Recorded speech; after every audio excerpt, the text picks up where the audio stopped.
All right, hello and welcome to the Southbound Sports Show. I'm your host, Richie Leahy, here with my co-hosts, Matty B and Rick David. I'm going to get right into it today. My high-tempo topic is actually going to be a shout-out to Matty B. He had his high school team he coaches make it into the state playoffs, won their first game. I think that was the first time you guys hosted in quite a while, a playoff game. That's how good their record was this year. And had a heartbreaking loss this past weekend, so I just want to congratulate you, Matt, on a great season. And I'll let you go ahead and take over. Yeah, we actually did well enough that we were able to host the first ever home playoff game in school history and got a win. So that's a huge step for our program, trying to build it into a school. Over the last 10 years, they've averaged only about 4 wins a season, and it's nice that we're righting the ship and got them to, I believe it was 7 wins. So definitely a lot to build on for the upcoming years. That's good. Do you have any high-tempo topics this week you want to bring up? Absolutely. I saw in a couple different sources, Oscar De La Hoya right now has been secretly training for he wanted to call out Conor McGregor. And I don't know if you saw this. He's claiming that he could beat Conor McGregor in 2 rounds of a boxing match, and that he's willing to come out of retirement for this. I think it just screams that he desperately needs a payday for some reason. I don't know if he's running short on money, but I don't know why he would want to try to fight McGregor when he showed that he could go toe-to-toe with Mayweather, who's still like arguably close to being in his prime. I don't know why he would even consider doing such a thing, but I saw that was out there, and I think that it would be a horrible publicity stunt if they actually put that fight on pay-per-view. Now, I did hear he was coming back. I want to say, wasn't his last big fight against Mayweather? And that was almost a decade ago. I want to say that was one of the college fights we threw a huge party for. And he couldn't even touch him. And yeah, you're right. McGregor's able to land some punches in this last battle. I just think that would be an old age beatdown. I did hear that. I thought it was a joke. But you never know. I think boxing is hurting for money. We talked about it before. I just don't know if they would go to these extremes and make the sport a sideshow, because they don't really have any big name draws anymore. If Mayweather retires, who do you have? And if you're bringing guys out of retirement, I mean, maybe he still boxes. It reminds me of the Rocky Balboa movies. That's what this is kind of like. You have someone who comes in talking trash, and instead of it being like a computer simulation like in that latest Rocky, spoilers, if you haven't seen that, you're a dumbass, because that's been out for 10 years. But they come out and you just bring a guy out of retirement who's going to get killed. But unlike that movie, I don't think McGregor would hurt his hand or have some kind of handicap happen that would make it an even fight. I just think it would be a bloodbath. But that's a good high-tempo topic. What about you this week, Rick? Concussions is my main thing with the NFL. Two players were concussed during the week, and NFL did nothing, or they screwed up, or who knows what NFL protocol is. Colts quarterback Jacoby Brissett gets hit in the head during the game, pretty much stays down, grabs his head, goes limp while walking. Pretty much a trainer has to walk him off the field. He goes through concussion protocol, somehow passes, gets back on the field, and now Tuesday, he's back in concussion protocol. So I don't understand how you could pass it, go back on the field, and then fail it again pretty much immediately. And now we have to the point where Phillip Rivers is now currently in concussion protocol and played the whole entire game but got concussed during the game. So he passes a test. So it doesn't make sense to me what happened there. So, but that's my main topics is what is NFL concussion protocol? And we wonder why fans are turning off their TVs. We wonder why players are having problems later in life. And we wonder why, what was that statistic? 99% of brain scanned had problems with CTE and other things. So You're not even protecting the player. So, very bad decision. Dr. Chris Nowinski, the old WWE wrestler at one point, Harvard graduate, doctor in the field, one of the ones that's leading in brain scans, is huge in this. I've been reading his Twitter practically for the past 3 days, is pretty much demolishing the NFL and pretty much saying, what is your protocol? So I agree with him. I don't understand it. And I don't understand how the Steelers didn't get flagged for a 15-yard penalty when it was direct helmet to helmet. I don't know how the NFL referees missed it. I've seen a couple bad calls across the board, I want to say, and it's affecting both college and NFL. And it makes you think, like, some of them are just blatant. The one that rings a bell for me is I watched USC play Colorado. I caught the tail end of the game because, unlike the NFL, college kind of staggers. So you're able to catch the tail end of a couple games in a row. So they had like a weird start time, like 4 p.m. or something. Colorado was down 2 touchdowns. They were driving, and you're down 2 touchdowns. You might have a chance to win if you score 1, and then you get at least the exciting onside kick attempt to send it to overtime. Well, they were driving. USC defensive end, clearly offsides. And to me, that's a player safety issue. If a defensive end is able to break the line offsides and get a clear run at the quarterback, of course he makes a sack or something happens, but they don't throw the flag. And it's just something that you're putting players at risk. And some of those you can't miss. Your whole job is to watch the line. If it's clear that he jumps off sides, I mean, you don't want everything to be a reviewable play. But they need to do something with the officiating. It's bad. I don't want to say it's across both college and NFL. I know NFL just started paying refs, but there are a couple like head-to-head hits I've seen that they're not consistent with. And it's one of the things, like, I'm glad you brought up concussions because that's what I have in my notes here. I watched one of the games. I can't remember what it was off the top of my head, but I did see one where a guy got hit in the head. It was a helmet to helmet. Of course, they didn't throw the helmet to helmet flag.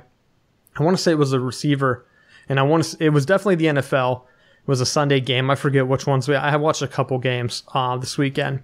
But he gets hit in the head. He goes to the sideline. They put him in concussion protocol. He definitely looks like he has concussion because he's out of it. And they sent him right back on the field. He kind of went over and told the trainers, like, no big deal. Hey, put me back in. I'm fine. But he got hit in the head. No one gave 2 thoughts. I don't even think the announcers for the game said anything. I could just tell by the way he ran out onto the field. He like kind of stumbled into the slot or wherever he was. And I can't even remember his name because I don't have the sound on, which is another beef I have with the NFL this week. But I'll get into that in a second. But they need to just be consistent. If you're going to have players at risk get hurt, maybe because of penalties not being called or other inconsistencies with officiating, and that's a big swing play too. Because if you get a helmet-to-helmet hit, that's 15 yards. I think that helped our Steelers on Sunday.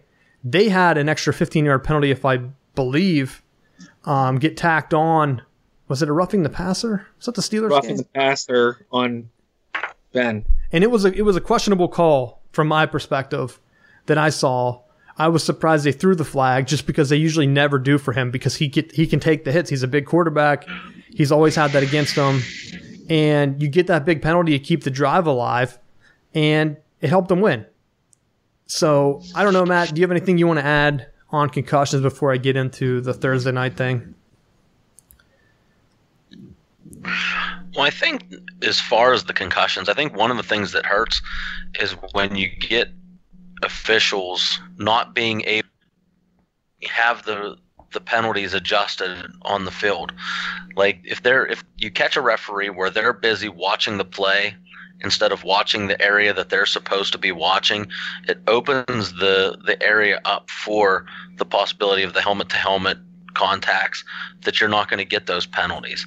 I kind of like how they have with the NFL, they'll call in, like with Fox, they have that Mike Peoria to like the head of officiating that'll kind of comment. Yeah, whatever the heck his name is.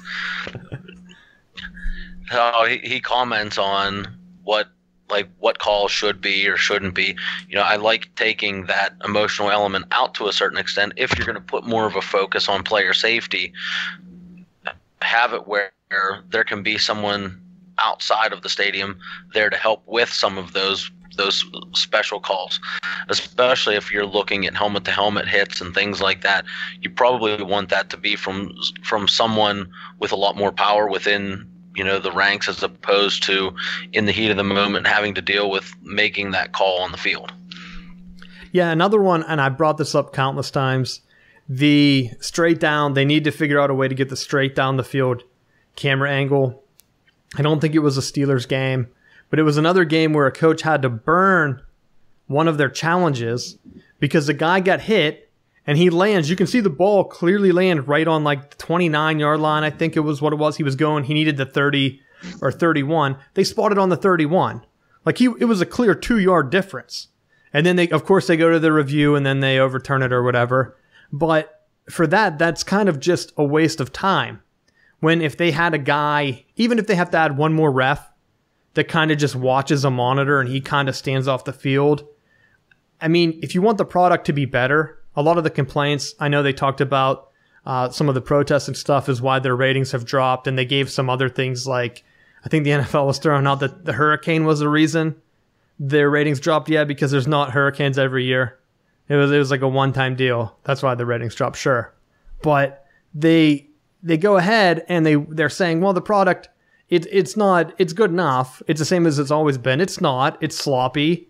We talked about it. It's kind of become stale. No one evolves. You get guys playing in these spread systems in college. It takes them a couple years in the NFL to get acclimated to it. And the product on the field suffers. My last beef before I get into Thursday night is watching the Veterans Day commercials. And you guys know I talked about it. I don't watch NFL games with the sound on. But I want to say I was watching Michigan. They were on the Big Ten Network, which is owned by Fox. They had these commercials. I don't know if you guys saw them. They were NFL players or like the Fox NFL Countdown team or whatever their show's called, talking about standing with veterans. They're like, we stand because of the veterans in the NFL. And to me, it was like such an awkward commercial because of all the stuff that's gone on with the protests. I know we stayed away from it on the show just because it's not really sports. But when you're throwing in and you're like shoving down these fake commercials in the middle of sports, like it's just going to be a turnoff. That's why your ratings are down. Quit shoving the agenda. If you really want to stand for the veterans, then stand. Don't make me watch 8 commercials about it because I swear to God, it was on every break. Every commercial break. It made me turn the sound off again for college. And I usually like the college commentators because it's more of an atmosphere thing. They actually pipe in the sound. You don't have the stale studio sound that you get for the NFL game. So I don't know if you guys saw that, but I'll let you guys talk. I want to hear you guys' thoughts before I get into it. Ben Roethlisberger made some comments about the Thursday night football games. He said he hates them and he hopes the NFL gets rid of them. That's a paraphrase. You can read his comments online if you search for his thoughts for the game. I'll send out the article. I think CBS put one out today, so I'll retweet some of these. But basically, I agree with them. The short week has to suck for these guys, and whenever you're adding in concussions in the physical aspect. But I want to hear your thoughts first, Matt, since you are a high school coach. I know like some of the shortened weeks you guys are on, even guys that play JV to get into varsity, like it's going to be the same type of physical toll for these NFL guys. And these guys are old. Let's be honest, they don't heal as much as a high school athlete. So what do you think about these Thursday night games? To me, I don't see that they're going away. I think the NFL is making money off of them one way or another. And if you play on a shortened week, then you still have the extra days off then leading up to your following game next Sunday. It's not like they're asking someone to play a Thursday night game and then follow it up by playing on a Sunday night yet to boot a couple days later. So yeah, you're getting a shortened week of work, but I think at the same time, I don't think it really is hurting the players all that much. And it's not like you don't know going in. It's not like the NFL is saying, oh, by the way, your game's getting moved to Thursday night. Like usually they know who's playing when and has that slated ahead of time. So it's not like the NFL is handpicking, competitive teams for those time slots. They know going in, oh, I'm going to be playing on Christmas. I'm going to be playing on a short week here or there. I think some of that falls to the fact that you're making millions of dollars and it comes with the territory, and guess what? Suck it up and just deal with it. I think this year's been outrageous as far as the injuries, and we've talked about it as far as different reasons as to what could be going on. But I think until the NFL really does its own independent research and tries to figure out what exactly could be the cause of all these ridiculous injuries that are going on throughout the course of the year, you're going to continue to see a relatively stale product. But I don't think that it has anything to do with being on a short week. I think that's just an excuse for people, just finding things to complain about. Rick, what are your thoughts on the Thursday night games? I read Big Ben's comments, and Richard Sherman had it a couple weeks ago even. He was complaining about it. I think it's easy to complain, like Matt was saying. You could say yes for this reason, or no for this reason, or yes again. And I think what people are pointing to this year is there's so many injuries. This has to be the reason or something. This is the thing I don't understand. Steelers come off a bye week to play on a Sunday, to go back to a Thursday. Why not have them and whoever else? There's 3 other teams taking the bye with you. Take the 2 bye, teams taking a bye, move them to Thursday. That means they get like 10 days. And then you still get till next Sunday. So that builds in another little break in there. So, I mean, I don't understand why you can't take 2 teams off the break and play. Okay, if you want to do an opening night on Thursday, that's fine. Like they did Patriots Chiefs this year. They went out camp, they went there, take a couple weeks off until the bye start, then start them up, and then you can end it on Thanksgiving, and boom, right there, and you're done. So I don't get it, especially, and I know people are going to complain about the injuries and not having enough time and everything. It's the NFL's own fault. Yes, it's a moneymaker. Yes, they get money. They get a primetime slot right now on NBC, so I think this is going to be week 3 on NBC. Switching it from somewhere on public. They had CBS, I think, and then Amazon had some of them. I don't know if they still do. Yeah, I think it went to NBC now for the rest of the season for Thursday nights. So it's a moneymaker because they're giving them a primetime slot right now in the holiday season. So it's all about money. They're not going to go away with it, but you could do a better job of it. Get the teams going on a bye. Give them the bye, get them some time, and give them some rest. Give them the 10 days. So, stupid to do it 4 days, though. I think they need to pick. I've been back and forth on this. I've seen a lot of players comment on it throughout the season about, they don't have the rest. I think that really hurts the older guys like Ben. The younger guys, it probably doesn't bother too much. As long as they're getting enough rest or time and it's consistent. Like the Steelers were away in Indianapolis. Now they have to fly back to Pittsburgh and they play at home. I think the NFL could set it up better where if a team's going to play Thursday night, they should also play home the week before. I know one team's going to have to travel either way, but I think that would cut down on some of it, and that's easily doable. The other thing to do is kind of do the college approach where you say, hey, each team gets like a 1 Thursday night game, but we'll try to do it around the bye week, like you might get a bye before or after. I know that's hard for, I think week 2 or 3 might be tough with that. I mean, the first week of the season, you can go ahead and play then. You basically get an extra week then before your week 2 because that counts as your first Sunday game. So that week's not really too bad. I think players wouldn't mind that one. I just think what happens is it's a matchup fatigue. There's only so many relevant games each week that you're trying to slam them 3 games in primetime slots. You have Thursday night, you have Sunday night, and you have Monday night. Plus, you have the old primetime spot, which was the old secondary spot, because I don't think they had, I can't remember exactly, but I don't think they had the old Sunday night game when I was growing up. I think it was the primetime game was Monday night, and then you had the day games on Sunday. And I could be wrong on that. I don't know if you guys remembered that, but they started to add, then they added the Sunday night game, which gave them a second primetime spot. And now they added that third. But when you have 3 you really don't have 3 primetime matchups a week, let's be honest. Some of these games, it's kind of like that's a knock the NBA gets, where everyone says, well, it's going to be the Cavs versus Golden State this year. In previous years, they could have said, oh, it's going to be San Antonio versus Miami Heat when LeBron was there. You can kind of pick and choose your 2 strongest teams. You can kind of do that in the NFL now. Everyone knew before the season it was going to be probably the Patriots and the Steelers in the AFC. That's what it's coming down to. The Chiefs had a good run. They've kind of hit some hard strides here the last couple weeks, but I just don't think you have enough games. From a fan's perspective, I would rather see, and again, it gets tough. Like if you try to do what used to be awesome was they would have one decent matchup for college football on Thursday night. And it was usually a smaller conference whenever the Big East was around. You could see a highly ranked West Virginia play someone. I think USF was there. They were highly ranked one year. Cincinnati was up there, Louisville. And you had some of the ACC schools play on Thursday night. But it's hard to manage that. The NFL saw that they were getting some success, and I think that's why they went there. I'm fine with them having it. They just need to be better matchups, and then you're going to get more viewers. The other thing, like Rick mentioned, is the network.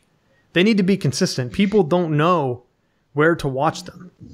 I didn't know Amazon had them until I actually signed into Amazon Prime and saw that I could watch old replays of ones, and this is probably week 5 or 6. So if I'm in the middle of the season and I didn't know Amazon has been showing them, where I could have watched them like on the go or doing something else, you're going to get other people watching them that way, but I don't know. That's pretty much all I had for NFL. I watched the Steelers game on Sunday. Oh, man. It looked to me like they were about to choke. They always play to the level of their opponent, and it's frustrating. And I did have a stat, and of course, I might have to tweet this out later. Actually, let me look and see if I have it real quick. But the alarming thing to me is that Ben is not hitting his deep throws anymore. I've noticed it myself. I was trying to put together some stats, and while I was doing my research, because just from watching the game, I knew he hasn't been hitting them. So I was like, I got to get some stats to back this up, so I'm not just blowing wind on the show.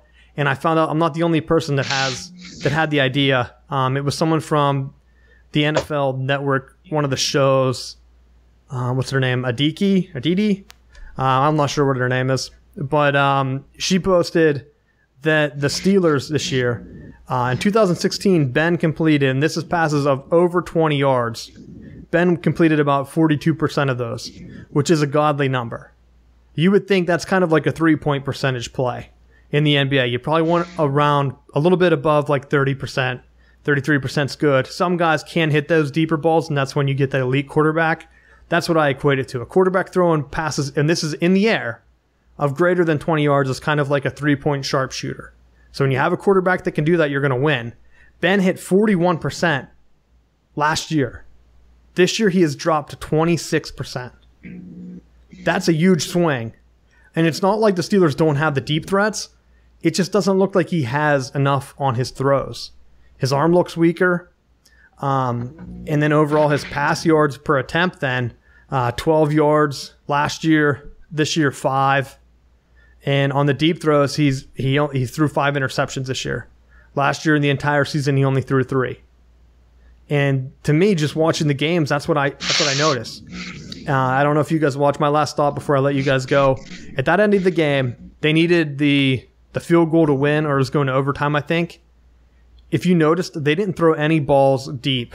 Every pass was a crossing route. And the Steelers just broke it because the Colts were in a deep zone. But I knew Ben wasn't going to take a shot. I knew he didn't have it in him. I thought, well, I watched the first one, and I thought the Steelers are playing for overtime. They're just going to throw a couple quick crossing routes, maybe give a Hail Mary. But luckily, they had enough athletes that were able to break them. But I didn't feel safe thinking that Ben was going to be able to get a chance to get that field goal. I honestly thought we were going to overtime. And I'd like to get your guys' thoughts on that. I'll let you go first this time, Rick. What do you think on that? I agree with you. I thought the same thing. Me and my dad have been talking about for weeks. So you don't see the deep balls. And I think that's one reason why Bryant was mad, because he's the main deep threat, and he's not getting used because they're not throwing it far. and they're not challenging these teams. And so what you're going to have to do is the safeties are going to creep up, and they're going to play closer, and they're going to know, hey, take your shots because you're not taking them now. And if you are, you're not completing them. So I think that's going to be the thing, too, that they're not going to do. And the quarterback that was in question, Richie, you probably watched the game. It was a Thursday night game. Russell Wilson got hit head-to-head, and they didn't call that one. So maybe that's what I was thinking of. It was head-to-head, and they didn't call it. So, and he went to the concussion protocol and passed and went back on the field. No flag, though, on that play. And it's not surprising. And I think the thing that matters most when it comes to the NFL is that you're going to, it was the Sunday night game was on NBC was originally started with the XFL because they didn't have the NFL at that point. So then they dropped it. It was at one time, the Sunday night game was the big ESPN game at one time because they had their highlight show go right into the game. Yeah. And then Monday night was ABC. Ratings dropped. They kicked it to what would be ESPN, and then NBC got back in and then put the Sunday night show back in. I can't remember the year, but it was the year after Dungy retired because they had him. They had him and Harrison, who are both retirees, right? That same exact time frame. So I've had them since. So, I mean, it's a way to get money, and I think that's what they see. And I will say this, I don't watch primetime shows anymore because most of them are terrible. So I think they know they can get some type of attendance because I'm not there to watch. I mean, when you see reboot shows are coming back and that's your popularity. I mean, NBC brought back Will and Grace after, 7 or 8 years? Dude, Thanks. Kevin James. Kevin James got a second show, which is had his own show. And then they brought the same cast back. Like, they realized it wasn't doing well, and they brought that other girl back, his wife from the old show. They're like, you know what? It worked in the 90s. Let's get back to it. Yeah. But you're right, dude. I don't watch any primetime shows. I can't. But just add in case people aren't aware, ESPN is owned by ABC or by Disney. It's like the same broadcasting company. So I think ABC was kind of disappointed with the Sunday night ratings. They moved it to ESPN, which was great for the cable network, which is why ESPN went all in on Monday Night Football. They put in an outrageous bid because they were under the assumption that Monday night would get the best matchup of the week. That's how it traditionally had been. Whenever ESPN put that bid in then, NFL kind of switched their primetime matchup, so the best matchup of the week has typically been Sunday night. And I've heard grumblings that ESPN is not happy about that. And they've pointed it out to the NFL multiple times. And that's one of the reasons why ESPN, their ratings have dropped off. But just some more like random network things that might be why. NBC has had great success with Sunday Night Football. And it makes sense, you're right. The XFL thing, I remember that. I remember XFL being on Sunday night. And I didn't realize that was the reason. It never clicked to me. Because I knew like XFL, that was a great spot. Because it's Sunday night. Usually go out with the family, do something on Sunday during the day. Then you get to settle in. In the fall, you have school. And you're like, Mom, let's see if I have any homework, anything to study for the week ahead. Just getting your stuff ready for school, and you can just throw on a football game. It's great. It's a great idea. To me, that's better than Monday night. I can see where you're getting the conflicts, but it's too much for me. Matt, you can go ahead and add in any games you watch. You watch a Steelers game. Any thoughts? I watched a little bit of it. To be honest, I kind of saw what was going to end up happening. They were either going to lose or it was going to come down to a last-minute play because, like you said, they play down to the talent that they have on the field. So, to me, I really wasn't even that interested, truth be told, this week. One of the things that I did see early on was the ridiculous amount of the extra Veterans Day ads and standing with the troops, and not that it should be something that's undermined, but I think the NFL is in so much damage control right now because of the protests and because they were getting a lot of media hype over who's taking a knee, who's sitting, who's doing what as far as the protests, that it came back to bite them, and now they have to do all this damage control that they're saying, whoa, it's not about the protests aren't about anything disrespectful towards the troops. And in years past, I remember they did a lot of stuff for Veterans Day and for for different troops, and I can always remember the NFL showing players and like taking trips overseas and visiting with soldiers and doing a lot of good PR things. But I think it came across as fake or phony because they've been because of all the negative publicity they've been getting because of the protests, and people that are tuning out because of what they're perceiving to be political issues, rather than it being about sports. So that was just one of the general things that I saw, is just how extreme I felt like the ads and the extra segments were this year when it came to the saluting of the veterans. Yeah, that's why I brought it up earlier. I hope I didn't sound insensitive. I know, it just seemed like too much. And for people that aren't aware, the NFL had a business agreement with the military. It was kind of free advertising to them. I know the military would pay for that advertising. If anytime you saw flyovers and things, those were all some type of agreement. I'm not sure how the numbers worked out for the NFL and the military to kind of help promote each other. So yeah, you're right, Matt. They always had people throw up team flags, maybe team shirts whenever they're overseas. You had players sending care packages. All of that stuff was kind of done to promote both. And I've been at games. I've been at Heinz Field for Steelers games where they had flyovers. Awesome. I've been to the Big House in Michigan when we had flyovers. And I recommend it. It's a cool experience to have fighter jets fly right above you before a game. I'm not going to lie. It's a good way to get the crowd pumped up. And it just seems like a lot of that's kind of been soured over the past couple years. And it was definitely forced this weekend. And the way they did the commercials, stand with the NFL, they were kind of forcing you to choose a side to be with the NFL, and it doesn't make sense to me. There shouldn't be sides to choose. It's an entertainment product. You should just be watching and having fun. And I think that sucked a lot of fun out of the weekend for me. So I'll end it with that. You guys have any final thoughts on the NFL before we kick into college football? All right. I've been excited for this all day. College coaching rumors, because John Gruden, there's a rumor that he could be the next coach of the University of Tennessee. And I've been watching this closely because it's vaguely familiar to me, because I've seen the same news stories that happened with Coach Harbaugh leaving the 49ers, how he would never leave the NFL to come to Michigan. It's the same exact thing, the same exact storylines.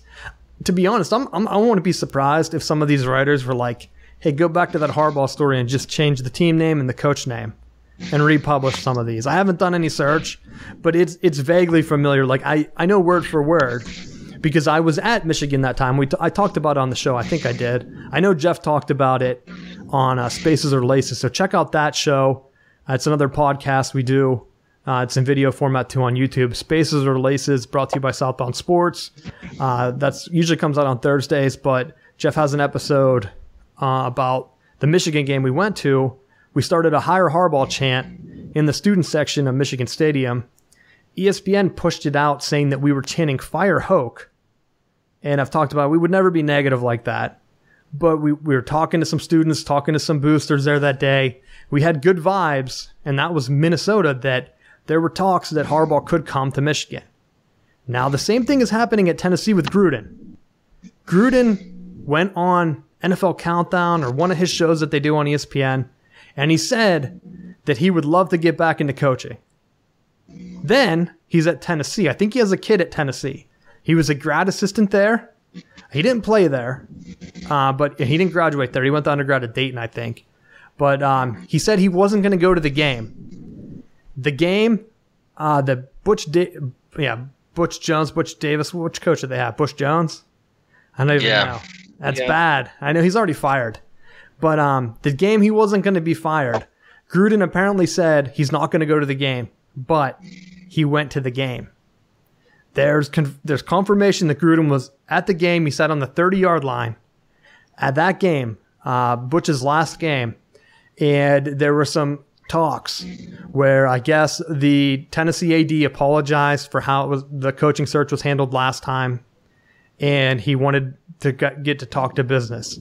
I've also heard that Gruden has reached out to a couple coaches to kind of fill out his staff. Some of his old guys, I think one of them is in the CFL right now. His old quarterback coach, maybe with Rich Gannon, when he was at the Raiders, going that far back. And I don't know, could be heating up. But I saw that everyone has been kind of posting these rumors online. I did some research today, but then, of course, you get the NFL sites. Guess what all the NFL sites say? And these articles are brand new today. They started to come out right after I texted you guys and said, hey, I'm talking about John Gruden on the show. I think he's going to Tennessee. A couple NFL sites came out and said that John Gruden has no interest in coaching at Tennessee in college football. I wonder why. Because the NFL doesn't want to lose another big-name coach to a college program. Because it hurts their bottom line. So now, I think even more strongly that he's going to go to Tennessee. What are your guys' thoughts on that? Do you think Gruden's going to get back into coaching and end up in the SEC? No. Why not? No. Because with the gig that he has right now, I don't foresee a scenario that would bring him, and of all teams, the SEC and Tennessee, where they are very quick to push coaches out. I don't see that being a destination job anymore. A person that I could see potentially filling that role would be if they were to actively pursue Coach Cutcliffe from Duke. I think that would be a much better fit for that Tennessee program than to bring in Gruden, who he's had success in the NFL, but he's not proven within the college ranks. He hasn't had to recruit players. What's to say that that's going to be something that he's going to have a strength with? At least when Michigan was recruiting Harbaugh, he had some level of success with San Diego State. He had it with Stanford. He had that college background that then as he was going from the NFL back down to college, they didn't have to question his ability to be a college head football coach. You know, and I think the longer that you're away from it, I know that with him doing a lot of his quarterback shows, that he's still kind of keeping an ear to things that are happening within the college game. But I think he's still very much a believer in the West Coast system, and I would be surprised to see him go to the college level and then try to run one of the spread offenses that are popular. I think he would still try to ram that same old tried and true West Coast, and I think it would be a failure. Well, I will say this. The NFL rumors were saying that he has no interest in recruiting. And everyone knew whenever he was with the Raiders and, again, at Tampa Bay, that he really wanted total control. In college, you do have that total control that you can get. I mean, look at Nick Saban. He had trouble with it in the NFL, wanting that. Steve Spurrier wanted total control when he was there with the Redskins, didn't get it, ended up going back to college. He doesn't have the college experience, but I wouldn't put it out of the question right now, because when you said about his ESPN contract, he actually said in the interview where he said he wanted to get back into college, I saw it, I think it was an interview with Rich Eisen. He said that something about ESPN making cuts and he doesn't have a guaranteed contract. And if you're not aware, ESPN is going to be laying off 100 more employees after Thanksgiving. So these are big cuts.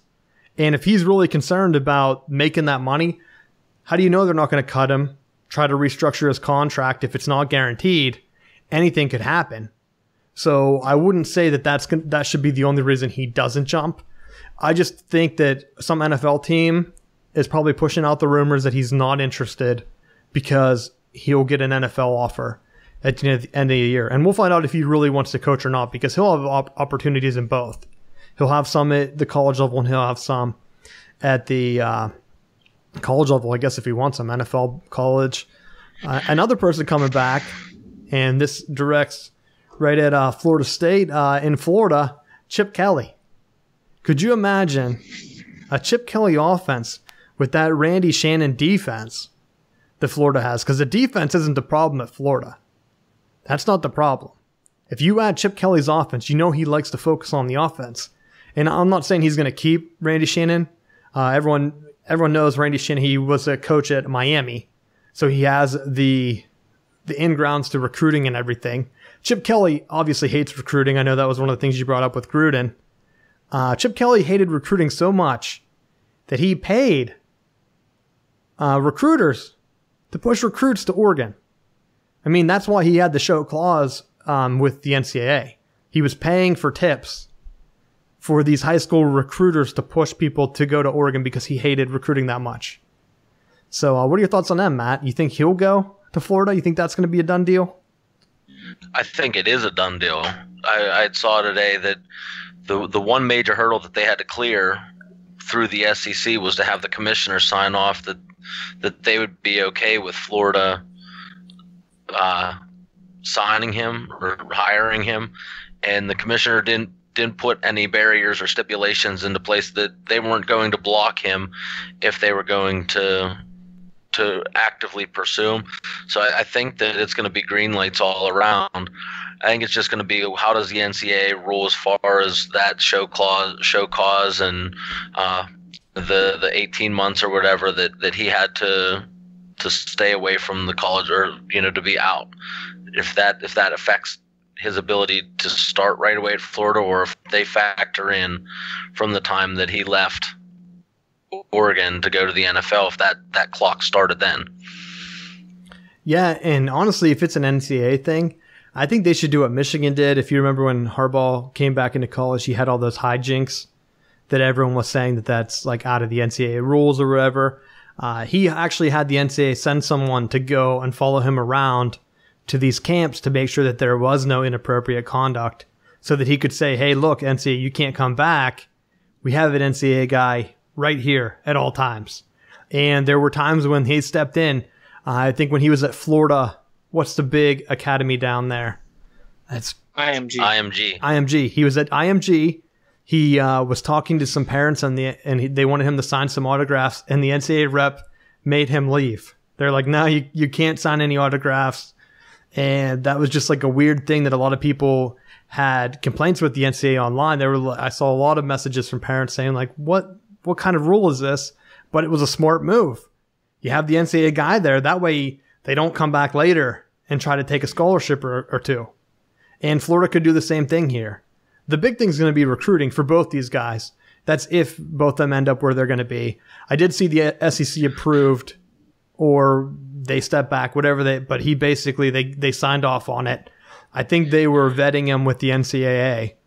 And that's honestly what I would do, is just ask for someone. Here's the other thing too, Rich. Go ahead. When you compare Gruden to Chip Kelly, I think Chip Kelly really wants to be back in coaching, and is like, after getting run out of the 49ers because of player moves that he had made, it seemed like he wanted to get back in, but he was waiting for the right opportunity to step back into it. I kind of get the feeling with Gruden, he's getting himself into a situation similar to Bill Cowher, where the longer he stays away from coaching, the hotter his name gets every time that there's an opening. Just like at the end of every year, Bill Cowher's name seems to be brought up in the NFL if some team's going to throw a ridiculous amount of money. And given the amount of hours that they're working, it would be insane for them to walk away from the jobs that they have now to go back into coaching for a not even guaranteed amount of time. You're looking at anymore, the average coach has about a 3 to 5 year window, and they're getting pushed out if they can't immediately turn a program around.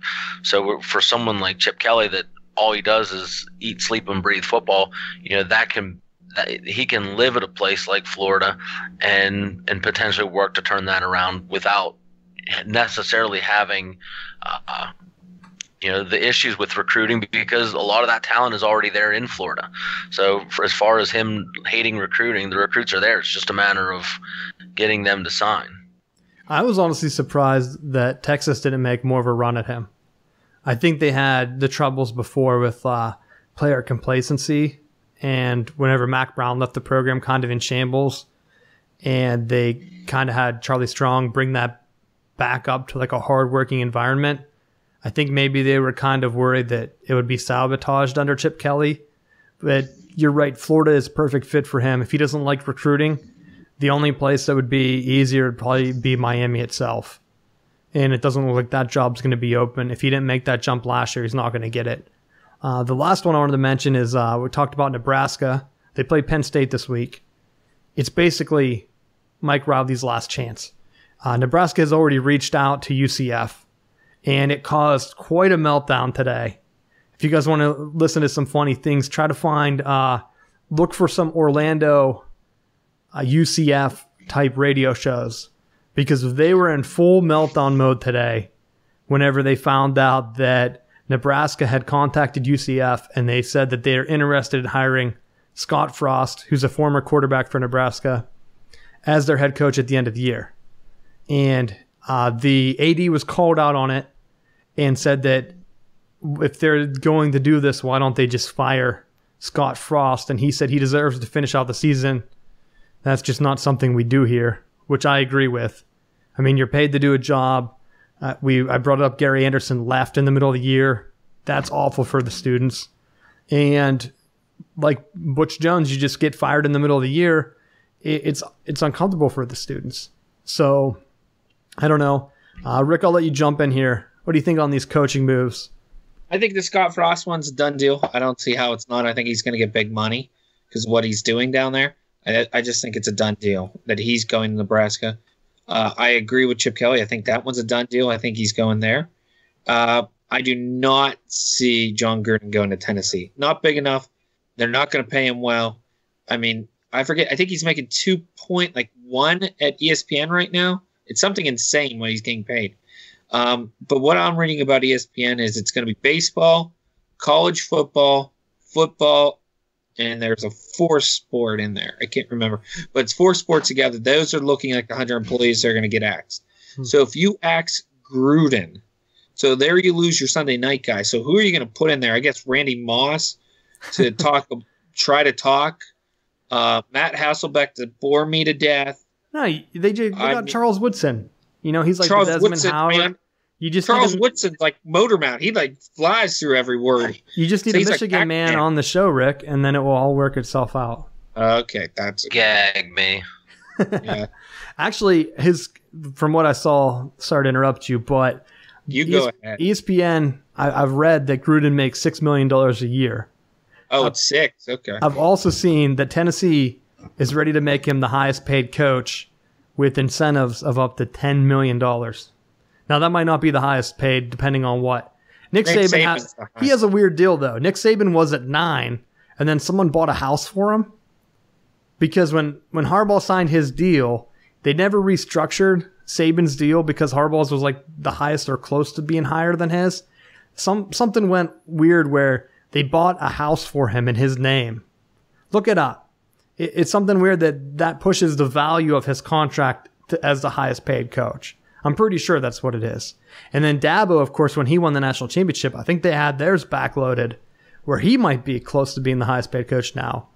Because a lot of coaches, they put in the big money. They're like, we'll pay you $5 million a year. But if you win that national championship, you get an extra $2 million. If you win the ACC championship, you get an extra $1 million. If you win your bowl game, you get an extra $1 million. You start to add all those up. And he won a playoff game last year now. That's more incentive to keep going. But I'll let you jump back into it, Rick. That's the numbers I heard for him. Oh, okay. I'll agree with your numbers then because I forget where I was reading mine. But I will say this too. Nebraska needs something to be relevant again. This is a program that's not relevant. Bottom line, Big Ten. I mean, they need something. Scott Frost can get them recruits. Scott Frost was amazing there.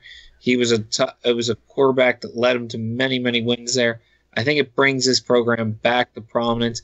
Maybe gets them some top-line recruits and gets them back in.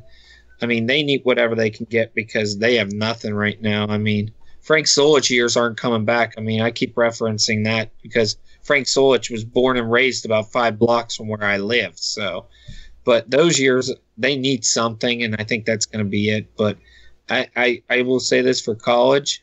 I mean, the coaching carousel has begun, but I think there's going to be so many big names and big names thrown out there that are going to be going here soon.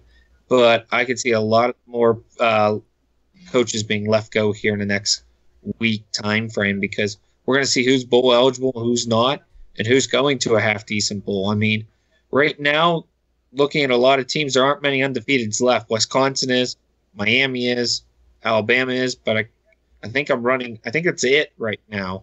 Is that UC? No. UCF still. UCF? I think UCF still? Yeah, they are. Yeah, so we have 4 teams that are undefeated left. So, I mean, right now the rankings came out. Penn State's at 10, and they have 2 losses right now. Ohio State's at 9. They have 2 losses right now. So those programs are going to keep going, and they keep getting top recruits. So Nebraska's got to get something, or you're going to be bottom feeders forever. Well, I'll go ahead and use that as a segue into the playoff rankings. I talked about it before the show with you guys. I think what they're doing with these rankings, they're positioning, they're figuring out which teams have a realistic shot at winning their conference, and they're kind of slotting them based on that. Because there's no way, I saw the ranking, Michigan right now is ranked 24. It's highly unlikely that Michigan wins their division just because of the way it's going to work out with Ohio State having that loss out of conference to Oklahoma. That's going to put them on the same plane. There's going to be some tiebreaker scenario where Michigan's losses are both in conference, so they're going to lose that tiebreaker no matter what. If they beat them, unless Penn State and Michigan State both lose a game, and they're benefiting on the end of that, because there's no way LSU should be ahead of Michigan. They lost to Troy. You can't tell me the Troy loss is a better loss than a loss to Penn State and a loss to Michigan State, both ranked teams. And some of the other teams that are ranked, like Northwestern's on here. I think Wisconsin already locked up the division, though, but they put Northwestern back on here after Wisconsin beat them. And I think that was just in case they would end up winning the West. I mean, the Big Ten has more teams on here than I think they should. I don't think Northwestern should be on here. I don't think LSU should be on here. So it's not just the Big Ten. Washington and Washington State, I think, should both be higher. Washington State beats USC, and USC's 3 spots ahead of them. USC, to me, I mean, if you lose the head-to-head, you shouldn't be behind a team. I think the highest-rated team right now should be Washington State in the Pac-12. They have a chance to be in the championship game. They play Washington. Both of those teams should be top 15. Right now, Washington is at 18. There's no reason. It's gonna work itself out. They're both right now, to me, top 15 teams. UCF should be higher. They're at 15 right now. And I think UCF's kind of getting penalized because they scheduled Maryland and they blew Maryland out. But remember, Maryland beat Texas. And that was before Maryland lost all their quarterbacks for the year. So they weren't actually looking too bad. But now UCF's big-time win is a Maryland team that I don't think is going to make a bowl game. So just looking through these, those are some of the ones that stood out to me. The local team, NC State, they're at 19. That's way too high. Let's be honest. They got destroyed by Notre Dame. That wasn't a game. They were close in the Clemson game, and they also lost to South Carolina, another unranked team. Just putting them in, slotting them in, there's no way. If they played Michigan head-to-head, I don't think they would win. Maybe if it was at NC State, it's just like if you're lining these up and they're supposed to be the best teams, you just can't slot them this way. I brought it up last week with Miami. I said I thought Miami and Wisconsin looked stronger than what their rankings were. And now Miami had a chance to prove it, and they did. There's no way Miami should be behind Clemson right now. I think Clemson's number 2. There's no way Clemson's number 2 right now, to me. They lost to Syracuse. When is Syracuse ever a good loss, unless it's basketball? Syracuse hasn't been a good loss since maybe Jim Brown was there. Let's be realistic. Donovan McNabb, was he there? Those years. Dwight Freeney, Yeah. Marvin Harrison. That was how many years ago? 30? 94? Was that Ugh. 96-ish? Somewhere in there? Yeah, it's been a while. There's no way that should be. I know they're getting the championship bump, but come on. That a Syracuse loss? Get out of here. I know Miami has kind of been iffy. I think Miami's also getting a knock because their recruiting classes haven't been as high. We looked at the talent composite at the beginning of the year. Miami is still like in the teens. And historically, you have to have a top 10 roster talent to win the national championship. But, of course, the college football playoff has been young. So there haven't been that many years to have that been pushed. But what are your guys' thoughts on the rankings? Anything else college football wise before we wrap up the show here today? Rick, you want to add in? I agree with the Final Four, just not in their rankings. I'd have went Alabama, Miami, Oklahoma, then Clemson, and with Wisconsin at 5. They just haven't played in a big game yet. So I think when they face Ohio State probably in the Big Ten championship, that'll be their time to prove it. And if they win that game and win pretty big, maybe by a touchdown or more, maybe 2 touchdowns, they make the Final Four. I think Miami could, I'm hoping Miami makes it just to prove something. It looked like they were really fired up this past weekend when they were playing. I watched a lot of that game, so I'm hoping the best for them. But I'm still watching Wisconsin, and I don't know. I think I agree with them so far, but some of the bottom tier I'm not agreeing with. But I don't, that may just be different bowls and different money games. So right there, just depending upon the day.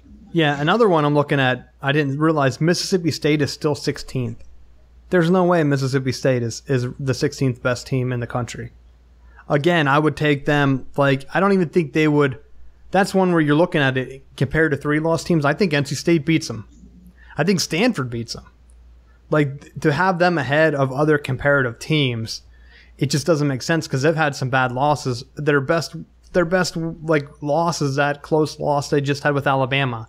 And they shouldn't stay the same after losing that game, because I'm pretty sure they got blown out in their other 2 losses. I can look it up, but I'll let you go ahead and talk, Matt. I definitely agree with Rick. I like Rick's order of them better, to go Alabama, Miami, Oklahoma, Clemson. With Clemson going down to the wire with Florida State, for as bad as they've played at times this year, to have that game be relatively close going into the fourth quarter was a shame. I think that the way the college playoff committee is aligning this, they're trying to really hedge themselves to make sure that they get themselves an SEC school in, and to make them look as favorable as possible. So you have Alabama, who's going to have to play Auburn here soon. They already had the Auburn-Georgia game where Auburn blew them out of the water. So it's kind of muddying the water there. And then you still have, for the ACC championship game, it's going to be Clemson and Miami. So inevitably, I don't see a scenario where 2 plays 3 and both teams still stay in the playoffs. I think one of them's going to, by the nature of the game, is going to knock one of those 2 out of the 4 spots. So it's not just going to be the ACC championship that's going to be on the line. It's going to be playoff spots. And I do think that those are 2 of the better teams that you're seeing this year, but I don't think that they're going to end up playing in the playoffs together. The team that I would like to see, at least in that top 8, is UCF. I mean, part of the argument for having the playoff system was because of the Boise States and the different teams that they don't play in a power conference, but they want a seat at the big kids table. They're proving that they deserve a seat. They're winning their games. You look at last year, we talked about Houston. And we said with Houston, with Tom Herman was playing really well, was playing undefeated. They weren't giving him any respect, and then he ended up losing 2 or 3 games down the pike that led to him jumping ship to go to Texas. Had he have stayed undefeated and been left out of the college football playoffs, I think it definitely would have created a major rift. I think it hasn't hit the playoff committee yet because these non-Power 5 teams have had losses towards the end of the year. I don't know if UCF is going to lose to anyone with the games that are left on their schedule. So I definitely think that that's going to be something to see play out if they can continue to win and they finish the season undefeated. How you can leave out an undefeated conference champion, regardless of the league, in Division I out of the playoffs might be an issue. Yeah, I'll say this for the big one. You're looking at it just going through from the top 10, and I'm going to jump in with the Mississippi State thing so I don't forget to mention it. Mississippi State got blown up by Georgia 31-3, and Auburn 49-10. They're not a top 16 team. A top 16 team doesn't get blown out multiple times in the same season, and they already have 3 losses at this point against the other teams. Like I said, NC State has 1 blowout loss. Yeah, okay, that might put you up there, and to me, I think NC State should be higher. Now, looking at the top 10, they have this slated so that they can get champions in. And I don't think that's the way the college football playoff should be run. And I think that's where you've seen bad matchups get in. So just using the Big Ten as an example, because they've slotted the teams. You said Penn State's 10, Ohio State's 9, and Wisconsin's 5 right now. Wisconsin plays Michigan this week. If Michigan beats Wisconsin, Wisconsin's not falling out of the top 10. They're just not. So then you're going to have 3 Big Ten teams, Wisconsin, and then whoever they're going to end up playing. In that scenario, the oddball is Michigan State could also be in with the tiebreakers. I'm not 100% sure how the tiebreakers work. But let's say, the way I'm thinking it works is if Michigan beats Ohio State, Penn State plays in the Big Ten Championship, which I could be wrong on that. I think it might be Michigan State or something weird since they lost a head-to-head to them. But if Ohio State or Penn State, they're right there, that if they beat Wisconsin in that Big Ten Championship, even if Wisconsin loses a game previous, they're most likely going to jump into the playoffs because the teams ahead of them are SEC teams that play each other. Alabama's going to play Auburn, and then Auburn or Alabama's going to play Georgia. So those are 2 teams that are going to be able to jump. Then in the ACC, you have Clemson and Miami. Are they really going to put 2 teams from the same conference in? I don't think so. And then you also have Notre Dame sitting there at 8. Notre Dame could lose to Stanford. A lot of people think that's going to be a hell of a game. But you're just putting the same 2 or 3 conferences in the top 10. And it's most likely those 3 conferences are going to get at least 1 team in. Then who fills in that 4 slot? Why not a team like UCF? I mean, they have Oklahoma there right now. And I think that's how it will play out. You'll have the Big 12 this year, SEC, Big 10, and ACC. Whatever those champions that are all bundled in the top 10 right now from those conferences, if Oklahoma loses, that's where you might see a Pac-12 team. Because TCU, remember, the Big 12 champion, they play a rematch with the next team, which is right now TCU at 12. So Oklahoma could lose that rematch game. And then I don't know if TCU is going to jump all the way back up there. But at that point, they already have USC right ahead of them to get a Pac-12 team in or whoever. Then they can pick and choose. But they definitely set this up based on, okay, I think they sit in the room and they're like, what are the scenarios? What teams do we want in? We definitely want a Big Ten team to put Wisconsin, Ohio State, Penn State in there. Notre Dame, definitely keep them in there because there will be a huge draw. Which SEC teams are still in it? Auburn, Georgia, Alabama. Bam, put all 3 of those in the top 10. And then ACC's, the championships, Clemson, Miami, make sure they're in there because they're going to play for the championship. There's their top 10. I mean, who cares what the order is at this point? You can just go by record. But that's it. That's what I'm looking at. I don't mind the college football rankings. I do think, I agree with your ranking, Rick. I think Miami should be 2 and Oklahoma should be 3 just because, I mean, Clemson's wins haven't been, I mean, they do beat Auburn, and I think Auburn's getting pushed up because they beat some other teams, but until they play Alabama, it's all moot at this point. But any closing thoughts for the week? You guys, will start with you, Matt. Well, I wouldn't be surprised with the injuries to Alabama if Auburn pulls the upset in the Iron Bowl. It seems like Auburn's offense is finally starting to hit its stride, and I'm liking some of the things that I'm seeing from them. One of the interesting quotes that I heard was Mike Leach talking about how the Pac-12 is a better conference overall than the SEC, and he said one of the things that he would look at the bottom group of people from the Pac-12. They would handily beat the bottom, group of guys from the SEC. And I think that that's something to consider when you're ranking conferences and you're trying to build strength of conferences. Look at it top to bottom. Don't just look at the one team or 2 teams that have been carrying the water for you for the last however many years. Look at the conference as a whole, and are there teams that have good years and down years? And I think that the argument's always been that Alabama has carried the water for the SEC, but then you have that whole other side of the conference where a barely 500 Florida team made it to the SEC championship last year. Like, it was the championship game was a total joke and was over by halftime. So I do think that there needs to be a little bit more competitiveness within the conferences. I agree with him, and I agree with what you said. And I think the reason is I think the Pac-12 divisions are more balanced. In the North, you have Washington, Washington State, Stanford, I think. And in the South, you have the Arizonas, USC, UCLA. Like, they're going to beat each other up. And when they beat each other up, you have a year like this year where everyone has 2 losses compared to the SEC, where the East, normally that champion, the East is so bad, like Georgia, they looked like a paper tiger whenever they got killed by Auburn. And you win the East when you have an awesome record because you don't play anyone. And then whenever that conference championship game comes, you're getting that extra boost because people think that you're that good. They think you're a 10-win team, even though your division's so bad you haven't played anyone. And that's what's benefiting the Big Ten too. So that's why I think you see the SEC and the Big Ten have those up there. The ACC kind of had the same thing, where if you remember a couple years ago, I think UNC had like a 10-win team that wasn't really that good, make it to the championship game. People were saying maybe they should get in the national championship game. And then it didn't work out for them. And now you have Miami, which might be able to prop that back up. But whenever you don't have conferences beating each other up, you really don't know how strong your conference actually is.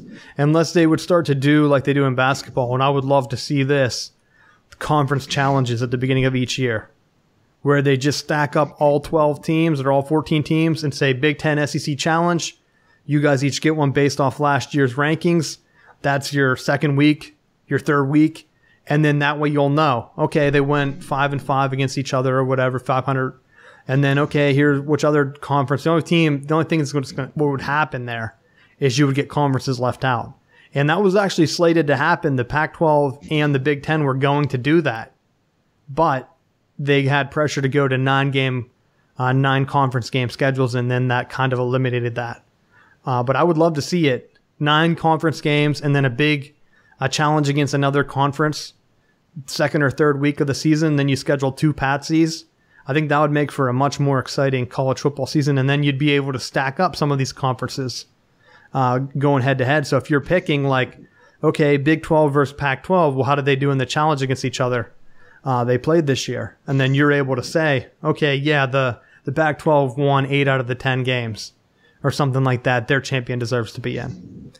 So that's a good point to end on. Rick, any closing thoughts for you? For this past week was a couple days ago was the Hockey Hall of Fame announcements and all their enshrinement. Mark Recchi being one of them, Paul Kariya being another one, 2 of my fan favorites through the years. So congrats to those guys. Second off, we're in baseball free agency coming up here. I've been reading the rumors. Some of them make sense. Some of them I didn't. I already said Hosmer's probably going to go to the Red Sox. I'm going to throw out 2 easier ones this week. Both going to Kansas City. Logan Morrison, Cameron Maybin. Cameron Maybin helped his stock with Houston. Kansas City's going to lose a starting center fielder. They need one. They need a quick, fast guy to cover all the track and everything, hit at the top of the lineup. Maybin fits that Andy's cheap. Logan Morrison is a Kansas City guy. He grew up in Kansas City, so lives in Kansas City. He has already said in a radio interview he wants to go back to Kansas City. Eric Hosmer, when he goes to Boston, Logan Morrison will go back to Kansas City and go back home. So definitely going to say that. I know we talked about Rich, and we mentioned it. Now national reports are saying it as well. Penn State's offense is very predictable. That's why they've been losing. They've been tipping plays. That's what the rumor. Jonathan Vilma came out and said that. So, I mean, that's not surprising there. And I want to finish on 2 trade rumors that I think are going to happen. Stanton is definitely traded with the new Jeter group. They're going to try to clear some cap. My bet is he goes to St. Louis. St. Louis has the prospects. Giants went in on that mix. I know Matt's a St. Louis guy, so that's good to him. You're going to lose some prospects. Probably about 3 are going to go that way. But here's the thing for Pirate fans, and you can hate me now. Your Pirates haven't signed McCutchen.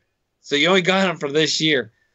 Who do we deal a lot with? We deal a lot with the Giants. Giants are going to lose the Stanton deal. They're going to send McCutchen that way. We're going to get about 2 or 3 prospects in return. And this should – and I was one of the first ones to say it. Thanks, Tim Williams, for stealing my lines. but Pirates should start doing what Houston, Milwaukee did. Clear a bunch of old guys who are just doing great for a fourth-place team. Congratulations. And start putting together some rookies to bring up through your system and make the run like Houston. Milwaukee did it this year. Reds are the next ones that people are talking about now because of all the young hitters and pitchers coming up through that system. I mean, makes sense. McCutchen to Giants. See if that happens in the winter meetings, which is in 3 weeks. I'll be thankful for that trade. Clears a lot of cap and gets some young guys to play. And maybe we could go after Cameron Maybin, but I don't see us going for that. We'll probably go for Rajay Davis for a third time around with the Pirates. We love third time around guys. Dude, your little speech there gave me nightmares of Barry Bonds going to the Giants in the 90s. But think, Pirates have dealt Melanson there. They've dealt Javier Lopez there. And the Giants want to completely implode this thing. They're going to dump guys off, move guys around. Giants are going to be wheelers and dealers here. They're going to try to move some cap around. Yeah, I don't have hope for them. The last thing I had, the Penguins are still at such an awful goal differential. I think it was like -18. That's why they're middle of the pack right now. They need to quit. They need to quit being inconsistent on defense. They can win games, but whenever they lose, they've been losing bad. So I'm hoping to see some more consistent play on them, and we'll be touching on them in the coming weeks a little bit more as the football season dies down. But they did win today, though. They did win? They did win. Connor Sherry, game winner. Nice. So we'll end on that. We've been doing this live on Facebook Live. If you leave comments, I see some people did. We'll get to them. I'll figure out a way if we can get them up on the screen, and we can do like a question and answer thing at the end of the show or something. And I'm looking into ways to syndicate our show back live on Periscope maybe after we do it. So keep an eye out for that. But as always, subscribe to us on iTunes. Like the show. Tell your friends. We're on Facebook, Twitter. And we will see you next week.